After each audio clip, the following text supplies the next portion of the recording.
36,000 ಮತಗಳ ಅಂತರದಲ್ಲಿ ಸಿಎನ್ ಮಂಜುನಾಥ್ ಮುಂಚೂಣಿಯಲ್ಲಿದ್ದಾರೆ ಅನ್ನೋದು ಈಗ ಸಿಗ್ತಾ ಇರೋ ಅಪ್ಡೇಟ್.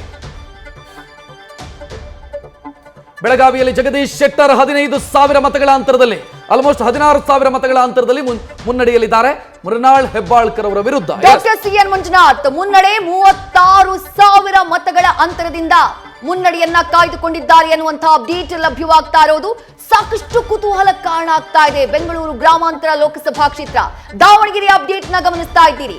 ಕಾಂಗ್ರೆಸ್ನ ಅಭ್ಯರ್ಥಿ ಪ್ರಭಾ ಮಲ್ಲಿಕಾರ್ಜುನ್ ಮುನ್ನಡೆಯನ್ನ ಕಾಯ್ದುಕೊಂಡಿದ್ದಾರೆ. ಬಿಜೆಪಿಯ ಅಭ್ಯರ್ಥಿ ಗಾಯತ್ರಿ ಸಿದ್ದೇಶ್ವರ್ ಅವರ ವಿರುದ್ಧ ಆರಂಭದಲ್ಲಿ ಬಿಜೆಪಿಯ ಅಭ್ಯರ್ಥಿ ಗಾಯತ್ರಿ ಸಿದ್ದೇಶ್ವರ್ ಅವರಿಗೆ ಮುನ್ನಡೆ ಸಿಕ್ಕಿತ್ತು. ಅದಾದ ನಂತರ ಕಂಟಿನ್ಯೂಸ್ ಆಗಿ ಪ್ರಭಾ ಮಲ್ಲಿಕಾರ್ಜುನ್ ಮುನ್ನಡೆಯನ್ನ ಕಾಯ್ದುಕೊಂಡಿದ್ದಾರೆ. ಡಾಕ್ಟರ್ ಸಿಎನ್ ಮಂಜುನಾಥ್ 36,000 ಮತಗಳ ಅಂತರದಲ್ಲಿ ಮುನ್ನಡೆಯಲ್ಲಿದ್ದಾರೆ ಅಂತಂದ್ರೆ ಅಲಾರಾಮ್ ಕೇಳಿಸ್ತಾ ಇದೆ ಡಿ ಕೆ ಸುರೇಶ್ ಅವರಿಗೆ ಅಲ್ಲಿ. ಬಿಕಾಸ್ 36,000 ಲೀಡ್ ಅನ್ನ ಅನಂತರ ಮ್ಯಾಚ್ ಮಾಡ್ತಾ ಹೋಗೋದು ಕಷ್ಟ ಆಗ್ತಾ ಹೋಗುತ್ತೆ. ಬಟ್ ಇಲ್ಲಿ ಈ ಕ್ಷೇತ್ರವನ್ನು ನಾವು ಅರ್ಥ ಮಾಡ್ಕೊಳ್ಬೇಕಾಗತ್ತೆ. ಒಂದಿಷ್ಟು ಕ್ಷೇತ್ರದಲ್ಲಿ ಬಿಜೆಪಿ ಮತ್ತು ಜೆಡಿಎಸ್ ಮತಗಳು ಒಟ್ಟು ಸೇರ್ತು ಅಂತಾದ್ರೆ ಡಿ ಕೆ ಸುರೇಶ್ ಅವರಿಗೆ ಗೆಲ್ಲೋದು ಕಷ್ಟ ಇದೆ. ಸೇರತ್ತಾ ಅಂತ ಪ್ರಶ್ನೆ ಇದ್ದಿದ್ದು. ಬಟ್ ಈಗಿನ ಮುನ್ಸೂಚನೆ ನೋಡ್ತಾ ಇದ್ರೆ ಬಿಜೆಪಿ ಮತ್ತು ಜೆಡಿಎಸ್ ಮತಗಳು ಒಂದಾಗುವಂತ ಲಕ್ಷಣ ಕಾಣ್ತಾ ಇದೆ, ಒಂದಾಗಿರುವಂತ ಲಕ್ಷಣ ಕಾಣ್ತಾ ಇದೆ. ಒಂದು ಎಕ್ಸಾಂಪಲ್ ಹೇಳಬೇಕು ಅಂತಂದ್ರೆ, ಕುಣಿಗಲಲ್ಲಿ ಬಿಜೆಪಿ ಮತ್ತು ಜೆಡಿಎಸ್ ಓಟ್ ಒಂದಾದ್ರೆ ಡಿ ಕೆ ಸುರೇಶ್ ಅವರಿಗೆ ಮ್ಯಾಚ್ ಮಾಡೋದಕ್ಕೆ ಸಾಧ್ಯನೇ ಇಲ್ಲ, ಅಲ್ಲಿ ಲೀಡ್ ಮ್ಯಾಚ್ ಮಾಡೋದಕ್ಕಾಗಲ್ಲ.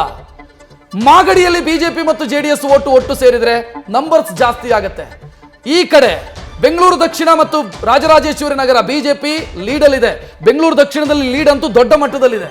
ಸೊ ಅದೇನಾದ್ರೂ ಒಂದಾಗಬಿಟ್ರೆ, ಬಿಜೆಪಿ ಜೆಡಿಎಸ್ ಓಟ್ಗಳು ಒಂದಾಗಬಿಟ್ರೆ ಸಿಎನ್ ಮಂಜುನಾಥ್ ಅವರ ಲೀಡು ಇದು ದೊಡ್ಡ ಪ್ರಮಾಣದಲ್ಲಿ ಆಗಬಹುದು. ಸುರೇಶ್ ಅವರಿಗೆ ಇರುವಂತಹ ಅಡ್ವಾಂಟೇಜು ಕನಕಪುರ ಮತ್ತು ರಾಮನಗರ. ಕನಕಪುರ ರಾಮನಗರದಲ್ಲಿ ಲೀಡ್ ಬರಬಹುದು ಅಂತ. ತುಮಕೂರಿನ ಅಪ್ಡೇಟ್ ಗಮನಿಸ್ತಾ ಇದ್ದೀರಿ. 525 ಮತಗಳಿಂದ ಬಿಜೆಪಿಯ ಅಭ್ಯರ್ಥಿ ವಿ ಸೋಮಣ್ಣ ಮುನ್ನಡೆಯನ್ನ ಕಾಯ್ದುಕೊಂಡಿದ್ದಾರೆ. ಕಾಂಗ್ರೆಸ್ನ ಅಭ್ಯರ್ಥಿಯಾಗಿರುವಂತಹ ಮುದ್ದ ಹನುಮೇಗೌಡ ಅವರ ವಿರುದ್ಧ ಅಲ್ಪ ಮತಗಳಿಂದ ಮುನ್ನಡೆಯನ್ನ ಕಾಯ್ದುಕೊಂಡಿದ್ದಾರೆ ವಿ ಸೋಮಣ್ಣ. ಆರಂಭದಿಂದಾನೂ ಕೂಡ ಲೀಡ್ ನ ಕಾಯ್ದುಕೊಳ್ಳುವಲ್ಲಿ ಸಕ್ಸಸ್ ಆಗಿದ್ದಾರೆ. ಕೋಲಾರದ ಅಪ್ಡೇಟ್ಸ್ ನ ಗಮನಿಸ್ತಾ ಇದ್ದೀರಿ. ಕೋಲಾರದಲ್ಲಿ 27,000 ಮತಗಳ ಅಂತರದಲ್ಲಿ ಮಲ್ಲೇಶ್ ಬಾಬು ಮುನ್ನಡೆಯನ್ನ ಸಾಧಿಸ್ತಾ ಇದ್ದಾರೆ. ಮಲ್ಲೇಶ್ ಬಾಬು ಆರಂಭದಲ್ಲಿ ಹಿನ್ನಡೆ ಅನುಭವಿಸಿದ್ರು ಕೂಡ ಆ ನಂತರ ಒಂದು ಲಾಂಗ್ ಜಂಪ್ ತೆಗೆದುಕೊಂಡ್ರು ನೋಡಿ. 27,000 ಗಡಿ ದಾಟಿ ಮುಂದಕ್ಕೆ ಹೋಗ್ತಾ ಇದ್ದಾರೆ ಅವರ ಲೀಡು. ಸೊ ದೊಡ್ಡ ಮಟ್ಟದ ಲೀಡ್ ಅನ್ನು ಪಡ್ಕೊಳ್ತಾ ಇದ್ದಾರೆ. ಬೆಂಗಳೂರು ದಕ್ಷಿಣ ಲೋಕಸಭಾ ಕ್ಷೇತ್ರ 12,000 ಮತಗಳ ಅಂತರದಿಂದ ಸೌಮ್ಯ ರೆಡ್ಡಿ ಅವರ ವಿರುದ್ಧ ಬಿಜೆಪಿಯ ಅಭ್ಯರ್ಥಿ ತೇಜಸ್ವಿ ಸೂರ್ಯ ಮುನ್ನಡೆಯನ್ನ ಕಾಯ್ದುಕೊಂಡಿದ್ದಾರೆ. 12,000 ಮತಗಳ ಅಂತರದಿಂದ ಮುನ್ನಡೆಯನ್ನ ಕಾಯ್ದುಕೊಂಡಿದ್ದಾರೆ. ಕಲಬುರಗಿಯಲ್ಲಿ ಡಾಕ್ಟರ್ ಉಮೇಶ್ ಜಾಧವ್ 400 ಅಂದ್ರೆ 399 ಮತಗಳ ಅಂತರದಲ್ಲಿ ಮುನ್ನಡೆಯಲಿದ್ದಾರೆ. ರಾಧಾಕೃಷ್ಣ ದೊಡ್ಡಮನಿ ಅವರಿಗೆ ಹಿನ್ನಡೆಯಾಗಿದೆ. ಕಲಬುರಗಿ ಮೀಸಲು ಲೋಕಸಭಾ ಕ್ಷೇತ್ರದಲ್ಲಿ ಕಳೆದ ಬಾರಿ ಮಾವನನ್ನ ಸೋಲಿಸಿದಂತ ಉಮೇಶ್ ಜಾಧವ್ ಈಗ ಅಳಿಯನ ಎದುರು ಏನಾಗ್ತಾರೆ ಅನ್ನೋದು ಪ್ರಶ್ನೆ. ಉತ್ತರ ಪ್ರದೇಶದ ಅಪ್ಡೇಟ್ಸ್ ಗಮನಿಸ್ತಾ ಇದ್ದೀರಿ. ಟಕ್ಕರ್ನ ಫೈಟ್ ಕಂಡು ಬರ್ತಾ ಇದೆ ಹಿಂದಿ ಹಾರ್ಟ್ಲ್ಯಾಂಡ್ ಅಲ್ಲಿ. ಉತ್ತರ ಪ್ರದೇಶದಲ್ಲಿ ಎನ್ಡಿಎ ಹಾಗೆ ಇಂಡಿಯಾ ಮೈತ್ರಿಕೂಟದ ನಡುವೆ ಭರ್ಜರಿ ಫೈಟ್. 40 ಕ್ಷೇತ್ರದಲ್ಲಿ ಎನ್ಡಿಎ ಮುನ್ನಡೆಯನ್ನ ಕಾಯ್ದುಕೊಂಡಿದೆ. 35 ಲೋಕಸಭಾ ಕ್ಷೇತ್ರದಲ್ಲಿ ಇಂಡಿಯಾ ಮೈತ್ರಿಕೂಟ ಮುನ್ನಡೆಯನ್ನ ಕಾಯ್ದುಕೊಂಡಿದೆ. 40 ಕ್ಷೇತ್ರ ಅಂತಂದ್ರೆ ಉತ್ತರ ಪ್ರದೇಶದಲ್ಲಿ ಬಿಜೆಪಿಗೆ ಬಹಳ ದೊಡ್ಡ ಲಾಸ್. 62 ಲೋಕಸಭಾ ಕ್ಷೇತ್ರದಲ್ಲಿ ಮುನ್ನಡೆಯ ಗೆದ್ದಿತ್ತು ಬಿಜೆಪಿ ಈ ಹಿಂದಿನ ಚುನಾವಣೆಯಲ್ಲಿ.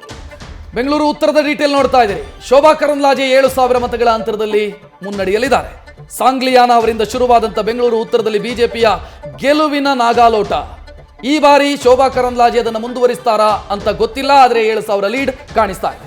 ಬಿಜೆಪಿಯ ಭದ್ರಕೋಟೆ ಶಿವಮೊಗ್ಗದಲ್ಲಿ ಅಂತರ ಹೆಚ್ಚಾಗ್ತಾ ಇದೆ. 11,283 ಮತಗಳಿಂದ ಬಿಜೆಪಿಯ ಅಭ್ಯರ್ಥಿಯಾಗಿರುವಂತಹ ಹಾಲಿ ಸಂಸದ ಬಿವೈ ರಾಘವೇಂದ್ರ ಮುನ್ನಡೆಯನ್ನ ಕಾಯ್ದುಕೊಂಡಿದ್ದಾರೆ.